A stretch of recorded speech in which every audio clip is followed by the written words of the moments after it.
Dawn Neeson, obviously, we don't want action. It's right that diplomacy continues. However, it's looking like we may have to start thinking about going there. I really hope and pray that it doesn't come to that, Dan. There has to be a democratic solution to this. We can't afford to risk another war. I mean, I was in Bosnia and covered some of the awfulness that happened there. And the thought of that again happening on our doorsteps is just unbearable. I mean, I interviewed people that were literally willing to kill neighbours they'd lived next door to for 20, 30 years. And it was just insanity. And to see this happening again now is heartbreaking. I've got a friend who lives in Ukraine and she used to work as a hairdresser over here. And she's carrying on her life as normal. And you can't quite get your head around what is happening to them, how they're feeling. I mean... No, because an air raid warning could come in Kiev at any moment. So they've gone in the space of a few days from leading normal lives. And people are thinking, oh, it's the Ukraine. They're just like us. They're no different. I know, but Calvin, I hear all of that. But unfortunately, if you appease Putin and Russia now, which I know many folk on the right, you know, say that is the way to deal with this. But I think if you do that, Putin doesn't stop.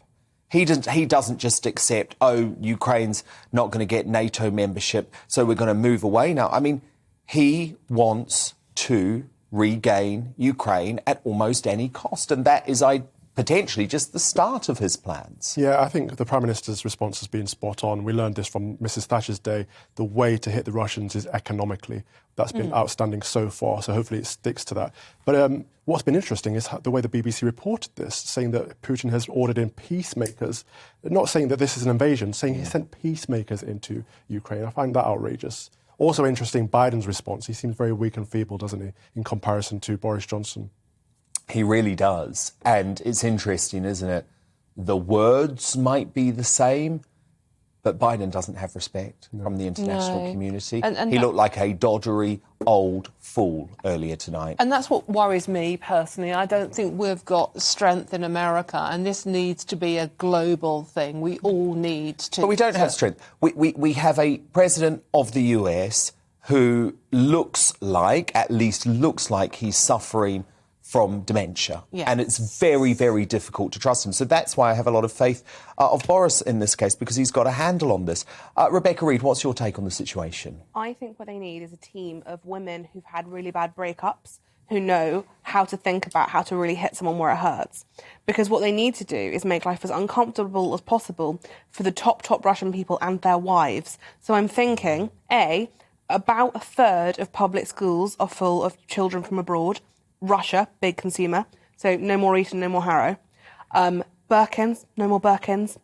Can't shop in New York, can't go to Monte Carlo, can't go to any of the nice places on holiday. I tell you, genuinely, you take away everything that is nice about being friends with Europe, suddenly, no more Take away the dirty money. You do feel, though, explain this to me, you think that Putin has been treated differently by what the international community, the media, because he's white and European? I think there is an element of that. I think if you compare how the American response has been, and I didn't want Trump to be president anymore, but I don't think Biden's covered himself in glory. And I have this feeling that the American sentiment would be different were he a Middle Eastern dictator.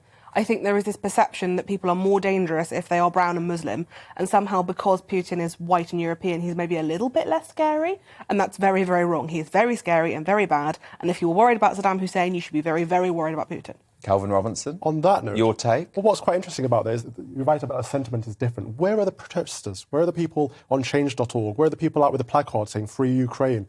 Interesting that they'd be out if it was a different country, wouldn't it? But I don't think there is that kind of slightly patronising paternalism towards people of Ukraine, because, again, they are white Europeans, so you don't get that kind of white saviour complex about, like, let's save the little brown people that you get when it is a country that people perceive to be weak. Yeah, hypocritical left. I don't think it's just the hypocritical left. I think there is a perception from a lot of white people that anybody who isn't white needs their help, when actually a lot of the time what people would like to be is just treated as people. Well, I think, Dawn, we're all terrified of Putin. I think the issue is that none of us want a full-scale war, and that's the issue. So that's the reason why many folk are trying to appease Putin. Unfortunately, I think trying to appease Putin leads us to a very scary place. We should have learnt that in 2014, and we didn't.